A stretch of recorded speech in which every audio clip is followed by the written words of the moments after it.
about, and the purpose behind this is we're getting 1% better. We're having growth, that growth mindset. You had a flight that was delayed. Tell us a story, but put in there the purpose of it, how you would have handled this a couple of years ago to how you handled it most recently on a flight that was not even delayed, it was canceled. And it was during an important trip for you and your wife. Thanks for that tee up. My wife and I went on our 10-year anniversary trip. So many opportunities. This could be an entire episode, but let's say this. We couldn't decide where to go. She wanted to go to Mexico and kind of lie in a hammock and have Miami Vice's great beverage if you're of age. And I wanted to kind of get up and do things. Now, I could have seen that easily being reversed a few years ago. A few years ago, that was definitely reversed. We ultimately decided to go to Charleston, which stop the show now and say that book a trip to Charleston September, October, or November, and thank me later. We had such a great time. Monday through Friday, went to Charleston, grandparents watching the kids. Some parents are gasping and saying, oh my God, like you left the kids behind, which is a whole nother parenting philosophy that I could take you through. We'll talk about that as we go. You need to take trips. That being said, the flight on the way home was Charleston to Trenton, New Jersey. It's an hour and 40-minute flight. You just can't beat it. Straight flight. We get to the airport. They call it direct in the airport world, not straight flight. I don't fly a lot yet. We get there, the flight is delayed. It rained overnight. Apparently rain in Charleston is enough to take a flight and delay it. Flight delayed, flight delayed, flight delayed, flight canceled.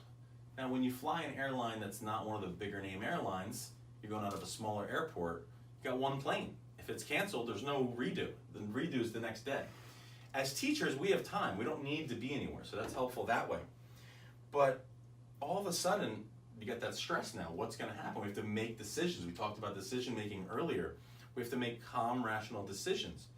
So many learning points. First of all, the two women who were announcing every 5 minutes as the flight was being canceled, being postponed, giving us great information. Now all of a sudden, the flight's canceled. They're nowhere to be found. It's a red 2-inch thing on the screen that says cancel, and there's ghost town at the door. So there's an accountability lesson to be learned there for another day. We had to make a decision right then and there, which are we going to stay another night on them for the airline, or are we going to seek out another flight? And you ended up helping me find another flight.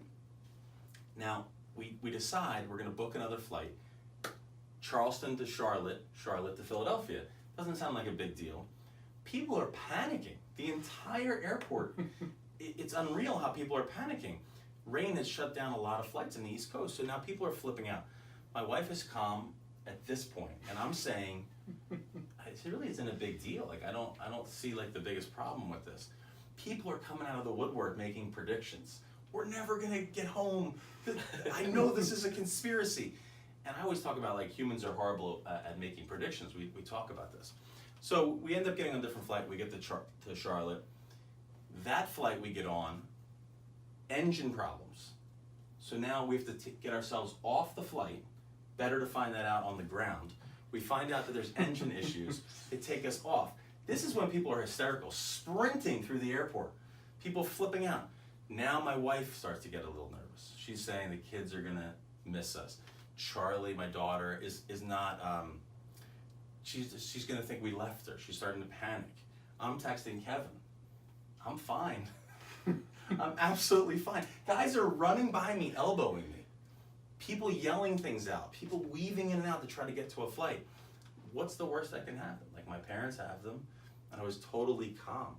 I think what you're trying to get me to understand is that a couple years ago, I would have been the guy at the desk complaining, cursing the brand, telling them that they don't know how to do their job, making witty comments, getting a laugh, but then pissing people off. Yes. As opposed to... You've never done that, ever. As opposed to just like being calm. And I don't know, I mean, there's a long story of I'm sure what happened, but a big part of it was being, and I never really talked about this, being what's necessary in the moment. The situation calls, especially when my wife is starting to get antsy, for me to be the steadying force.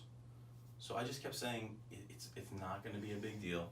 we're going to be fine, Charlie's fine, let's figure this out, let's get home. And we get all the way back to decision making. We had two choices. We could stay in Charleston one more night, but they're gonna put you up in a hotel, who knows what town, and then you gotta fight your way for another airline tomorrow, that one's already sold out. Or you can get on the Charlotte plane, which I got a little help from you, and we ended up getting home at 2 o'clock in the morning, which to me is still a struggle. He's like, this is a normal everyday occurrence. And I'm saying to myself, that right there though allowed us to get together the next day, to be back home. These quick decisions, because of the muscle you build up, over time, over failure, doing it wrong before, that's I think a lot of what you're talking about.